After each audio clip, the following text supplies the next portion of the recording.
এই ভূতের বাচ্চাটা যখনই ক্যাঙ্গারুর বাচ্চার সঙ্গে বন্ধুত্ব করার জন্য তার পিছে পিছে খেলতে শুরু করে, তখনই ক্যাঙ্গারুর বাচ্চাটা তাকে দেখে প্রচন্ড ভয় পেয়ে তার মায়ের পকেটের মধ্যে গিয়ে লুকিয়ে যায়।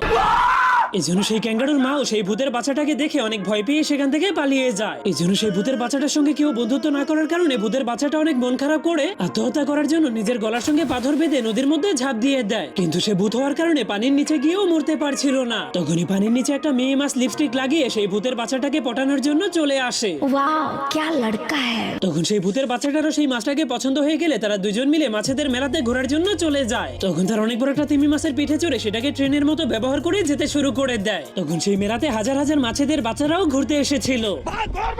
এরপর মেলাতে আসার পরেই তারা 50 টাকা দিয়ে অক্টোপাসের পিঠে চড়ে ঘুরতে শুরু করে দেয়।